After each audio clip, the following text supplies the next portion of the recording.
Tribunal. Ito na po, naghain po si Attorney Torion no, ng TRO sa Korte Suprema para ipagpaliban daw muna itong impeachment proceedings.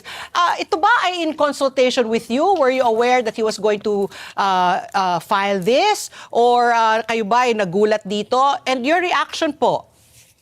Well, number one, dun po sa unang tanong nyo, no?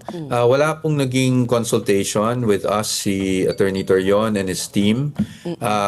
I think the Vice President also already mentioned in an interview, if I'm not mistaken, yesterday or Saturday na hindi rin yata siya nakonsulta ukol dito. Ganun pa man, this is just something similar to last year. I think last year nung nag-file kami ng SC petition, nauna din yata sila Attorney Torion, no? Same day pero nauna rin sila.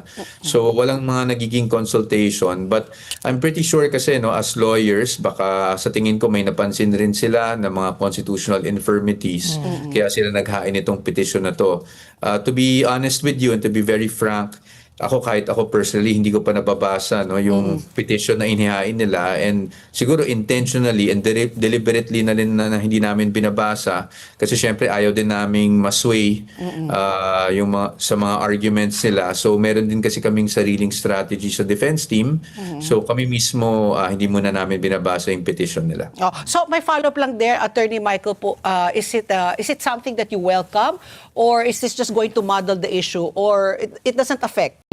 Does this have any bearing? I wouldn't say that it will muddle the issue kasi hindi naman, sa totoo lang, wala pa akong karapatan magsabi dahil hindi ko pa nga nabasa yung kanilang petition. But sa atin, anyone naman has the right and prerogative to file cases before the Supreme Court kung sa tingin nilang may mga infringements sa ating sa Constitution. No? Pero ang defense team, we're more focused with our own strategy. So as I've always said in previous interviews, kasi parati ako natatanong, ma'am, kung kami ba ay aakyat rin sa Supreme Court, no? And I've always said na that is a real possibility. That possibility is always on the table. Hindi naman natin kinakailayan. But the situation is constantly evolving, hindi ba? So between nung unang naihain itong mga reklamo na to, tapos sa mga hearing na nagkaroon ng sufficient determination, sufficiency, and form and substance, paiba-iba kasi nag-evolve. So tayo, we are still monitoring the situation, but hindi naman natin kailan na napag-uusapan na rin namin sa defense team yan. At gusto naman natin kung tayo man ay aakyat sa Supreme Court, syempre gusto natin talagang malakas, no? Yung basihan natin sa pag-akyat. So I guess we'll know in a few days kung ano magiging desisyon namin, but tabayanan na lang po natin kasi ako, I don't want to preempt any of our moves, and I also don't want to say anything final at this point. Okay. Okay, Attorney, good morning po. Good morning, Monique. Ito na nga po, di ba? Supposedly po, screening lang, kumbaga, yung mangyayari regarding the case pagdating po sa Kamara de Representantes. Pero parang ang dami rin po nagsasabi na parang naging mini trial po ito. Ano po ang tingin nyo dito? Opo, well, yan naman po naging posisyon natin. Although yung word na mini trial, I don't really want to dwell on that anymore kasi kahit po ang ating kagalang-galang na chairperson ng Committee on Justice, ninilaw na rin naman yan, no? Na it's just a term and a clarificatory lang naman ang intention nila. So I don't really want to dwell on that out of respect na rin for the Committee on Justice and of course the Honorable Chairperson. Pero ang posisyon talaga namin, at ito ay nilagay namin sa aming liham sa Committee on Justice the day before the previous hearing, is yun nga, no?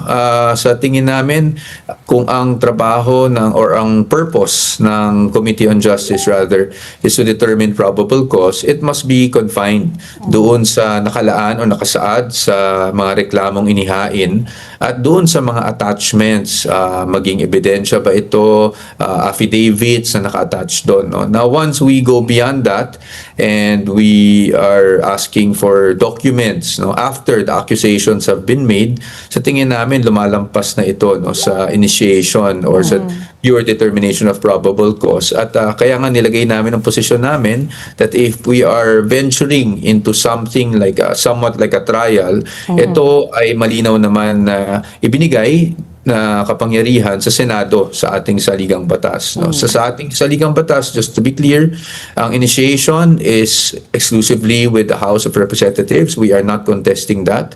Pero pagdating naman po sa trial, that is exclusively vested upon the Senate. Kaya gusto lang namin ilahad na sa aming posisyon mukhang nagkakaroon na ng blurring, no, or meron ng infringement na nangyayari dito.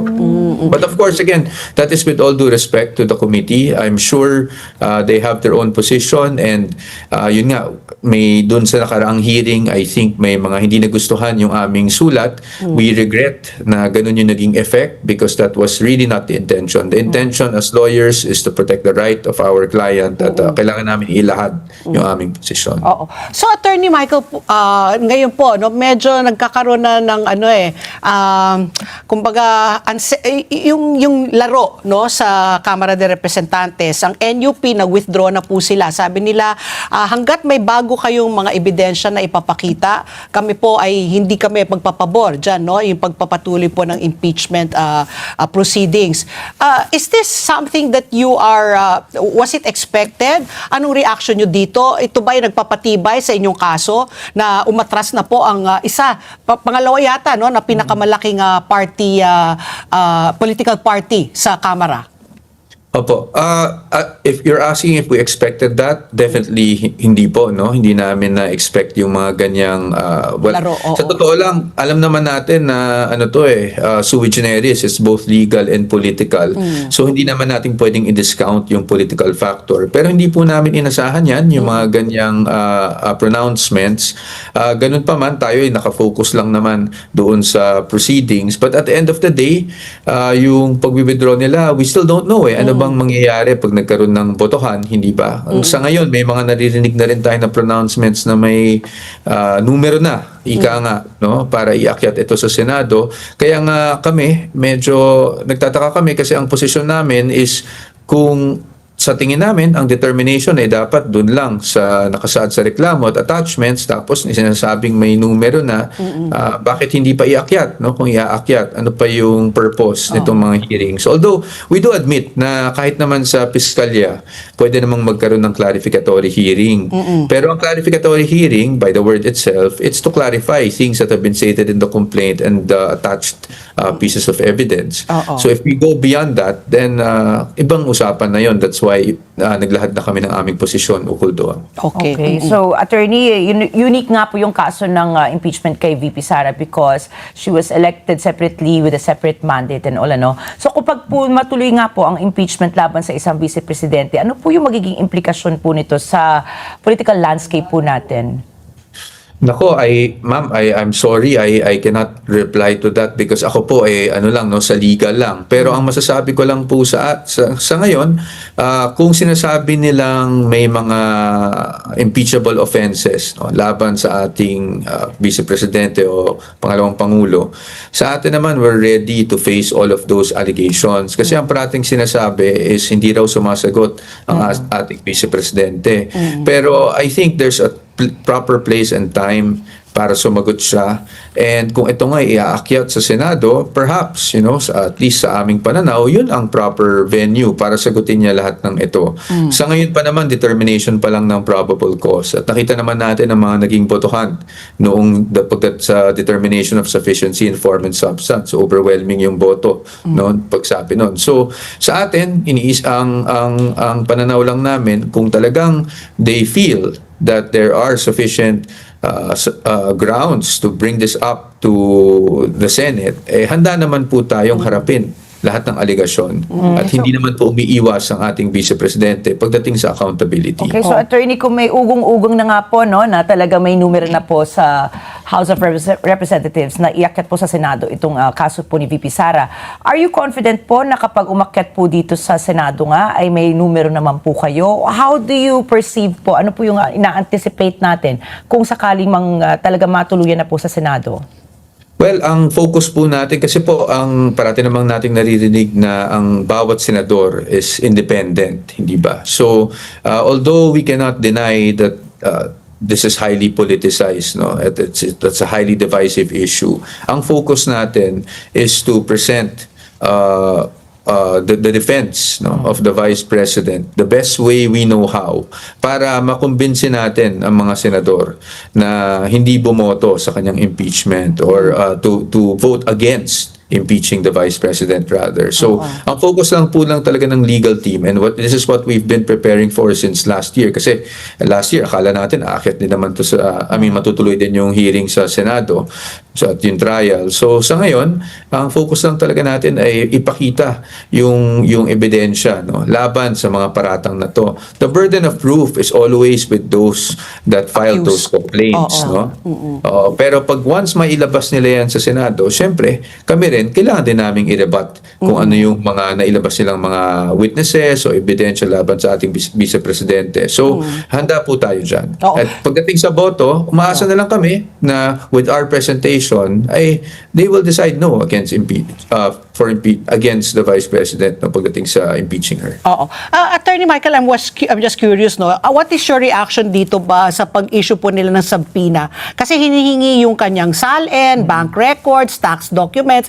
I will just play devil's advocate. Marami nagsasabi kasi, pag ipalabas na ito, parang for sure, matutuluyan na si VP Sara o aakyat na sa Senado. So, I have two questions na back-to-back. Number one, your reaction about this, the subpoena to show her bank records and her tax documents. Tapos yung pangalawa, kung sakali, no, are you going to compel your client, the Vice President, to attend yung mga hearings po sa Kongreso? Kasi pag umappear siya dyan, di ba, it's either make or break either matutuloy o hindi na matutuloy. So is she saving her appearance for Congress or she's going to await na dumating po sa Senado?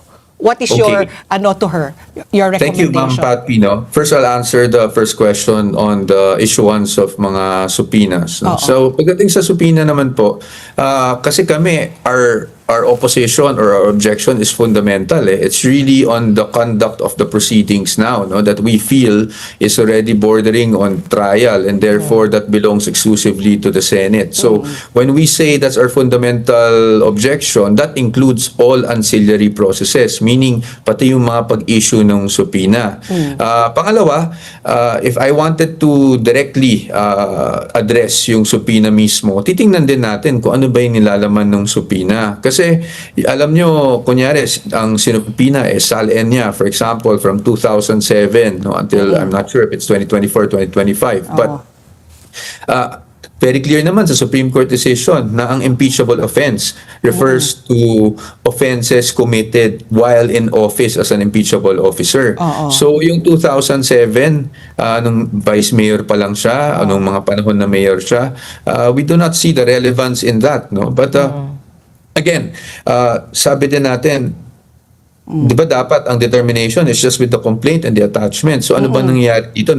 Pwede na ba yung mag-akusa ka ng isang tao tapos tsaka ka na lang hahanap ng ebidensya o tsaka ka na lang magpapakalap ng mga dokumento in the hopes that something incriminating might somehow pop up? So yun yung mga talagang objections natin. In fact, kahit ako, 'di ba, there's a subpoena against me that for my time in DepEd, but that's okay. Yun naman po willing po ako mag-attend at sasagutin ko po yung mga tanong to the best of my personal knowledge. Wala naman po tayong tinatago dito. Ngayon, dun po sa pangalawang tanong nyo, if the Vice President will attend or not. Sa ngayon, as I said, fundamental yung objection namin against these proceedings. So, although ayoko magsalita ng tapos, sa ngayon po, we are not advising her to attend specifically because if she attends, ano ba yung magiging extent ng participation? Kasi nakasulat naman sa rules that only the committee members may examine and cross-examine these witnesses. So, syempre, as lawyers, we have to look at the advantage and disadvantages of having to, ask your client to attend these proceedings. At pangalawa, although nagbago na, may amendment, in fairness to Representative Diokno, I think he proposed an amendment na pwede nang magtanong yung abogado or at least to list questions and then to give it to the chair, and it's up to the chair kung itatanong yung mga questions na yun. Although may ganung amendment, syempre tayo pa rin, we really maintain we really maintain our fundamental and constitutional objection to what's happening. But that's I want to make it clear, hindi tayo nakikipagdebate sa ating mga lawmakers at sa Committee on Justice. They have their position, we have our position. Of course, this whole entire proceeding is highly divisive. At nirespeto natin ang posisyon nila in as much as gusto rin natin na marespeto rin naman yung posisyon namin.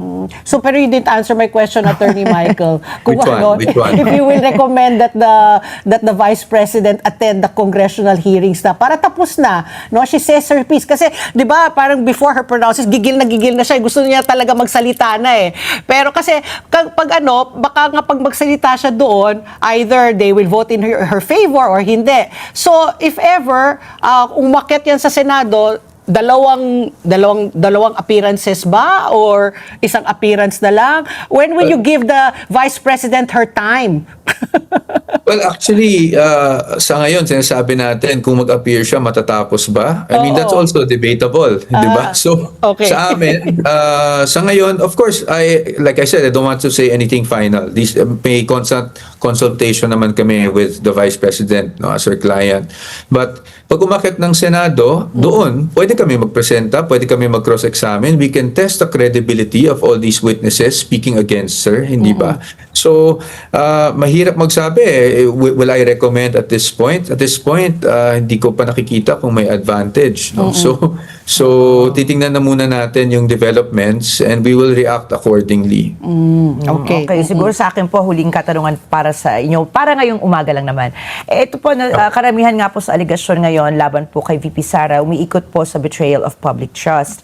So, Yes. pero ito po, it's very interesting, Pat P, dahil po sa mga latest po na survey, including Okta Research, patuloy po tumataas yung trust rating naman ni Vice President Sara. How do you explain this disconnect po ba? Hindi lang po ba naiintindihan siguro ng mga mamamayan kung gaano katindi yung kaso or talaga pong kulang talaga sa ebidensya? And what do you think po, may epekto po ba ito sa impeachment case ni VP Sara? Well, iba naman po kasi para sa akin itong impeachment proceedings dun sa trust ratings. Although obviously nakikita natin na kahit na grabe po yung mga batikos laban sa ating Vice Presidente, hindi lang sa ngayon, but starting from 2023, I suppose, ay at least nagpapasalamat din siya parate na sinusuportahan pa rin siya, no, ng karamihan sa ating mga kababayan.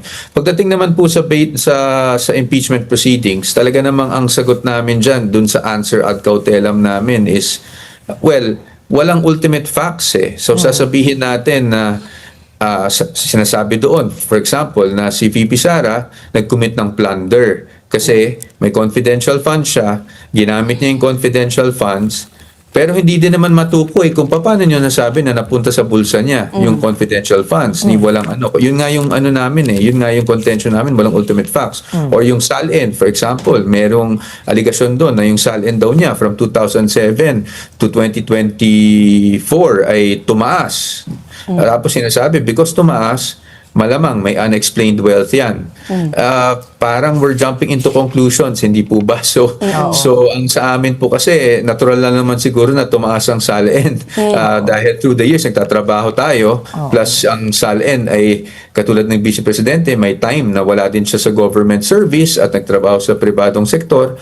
So, kumbaga sa amin, that's why we answered na these are sweeping conclusions. So, maybe, nakikita rin ng taong bayan yan na wala naman kasing clear, no, na allegations na nagpapakita na talagang may korupsyon o may binulsang perang ating Vice Presidente. But I don't want to speculate kung ano ang rason ng survey.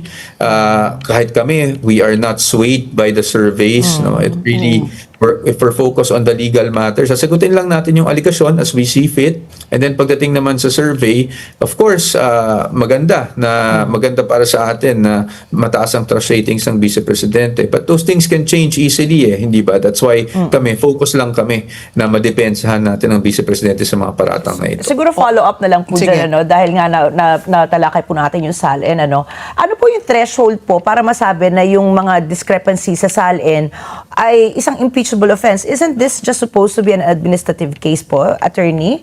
Meron po ba tayo na, billion-billion na yung tinaas ng SALN, ito impeachable offense?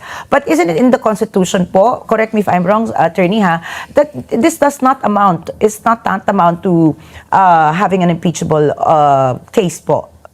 Well, that's our position. But again, naiintindihan din naman natin yung arguments ng kapila. Kung meron talagang unexplained wealth, kumbaga may talagang pagtago ng siguro ng kayamanan na hindi kasi ma-explain dahil baka galing sa illegal na activity, then maybe that can ripen into an impeachable offense. Hindi ba? But that, first of all, that should have been done while in office as an impeachable officer. And secondly, again, the term there is it's unexplained wealth, hindi ma-explain, no? So hindi naman porket tumaas ang SALN ay automatically ano na yan, may krimen na o may illegal nang ginawa. Maari namang galing yan sa legitimate activities, maaring galing sa sweldo, maaring galing sa dahil abogado rin ng ating vice presidente, maaring galing sa kanyang practice. So again, that's the problem when you always say na tumaas ang SALN, that's unexplained wealth. That's why we're saying walang ultimate facts. Hindi mapunto kung bakit nyo sinasabi na unexplained yung wealth na yan. When in fact, we're talking about a span of almost 20 years, no, from 2007 to 2025. So, yun lang po yung punto namin. That's why it's not for us kasi to do that. It's really for those the accusers, to first allege clearly kung bakit nila nasabi na may pagkakamali ka agad dito. Oo. So, Attorney Michael, aside from yun na nga, yung SALN, tsaka parang unexplained wealth na sinasabi, yung si Madriaga, isa siya rin bang tinik sa inyong defense, yung, para sa inyong pag-build up ng defense, no, kay VP Sara? We had a couple of weeks ago, Attorney Paulo Panelo, and he discredited nga si Madriaga. But I'm just curious, kayo po, no, because ginagamit ngayon si Madriaga na parang witness, no, na siya talaga ay kumuha ng pera para sa vice president na nanggaling sa mga pogo operator tsaka mga drug lords. Ano po ang inyong reaksyon dito po laban kay Madriaga? Opo, Ma'am Pat P, I wouldn't say tinik siya sa amin, no? Because yun nga, nag-file na nga ng case, ng complaint for perjury ang ating Vice Presidente laban kay Madriaga by the simple fact na hindi niya kilala personally itong si Ramil Madriaga, and particularly to the extent na pagkakatiwalaan niya kasi ang pinapalabas parang siya yung bagman hindi ba? Hindi, so yan ay mariin na tinatanggi ng ating Vice Presidente, hindi niya kakilala yan, and for all intents and purposes, as far as we're concerned, the testimony is fabricated, no? It's all mga pawang kasinungalingan. So kami naman, we're looking forward kung umakyat man to sa Senado to be able to cross-examine Ramil Madriaga so that we can expose, no, all these lies that he's been saying against the Vice President. Okay. So my last question, Attorney Michael, is Congress says by the end of May, hopefully the hearings will have stopped by then, no? And it will be determined whether it will go up to the Senate or it will be terminated na sa Congress. In terms of readiness, you are 101% ready together with your client po. When will the hearings po start? After the religious holidays? Kailan nyo po umpisa? Kailan na po umpisa? Ang next kasi po na hearing sa House would be April 14. No? So, okay.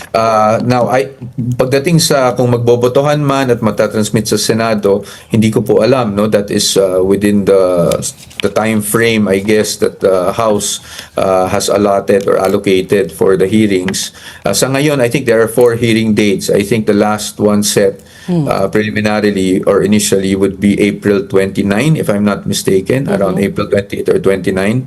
So after nun, di natin alam kung magbobotohan sila, no? But again, our position has always been, there's already been a finding of sufficiency in form. There's already been a finding of sufficiency in substance. And then there's already a finding of sufficiency in ground. Yes. So napagbotohan na nila yan, hindi ba? So if there's any hearing to be had, it should only be clarificatory.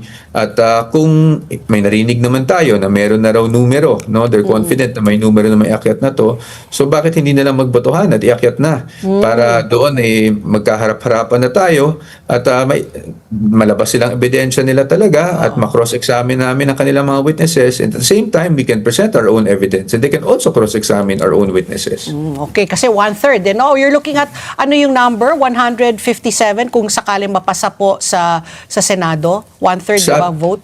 Sa plenary po, I think it's around 106 if I'm not mistaken. 106, okay. Oo, that's all they need. And they were able to get na 54, di ba? It was only Congressman Bong Suntay who voted no, correct, no? So, Yes, kulang yes, na lang nila ng less than, mga, ano na lang, 60 na lang siguro, kung sabi mo, 106 or thereabouts. Opo. So, kukonti Opo, na but lang. I don't want to speculate, Ma'am Patty, Yeah, no? I mean, oo. things can change. Yeah. Baka yung mga bumoto doon sa committee ay hindi bumoto sa plenary. So, I don't want to speculate because that is well within the wisdom of the House and its members. Pero I'm sure handa na si Handa Attorney na. Poe, Oo nga, ano na nga eh. Yung client ka niya, gigil na. Kaya sabi ko, ano bang recommendation?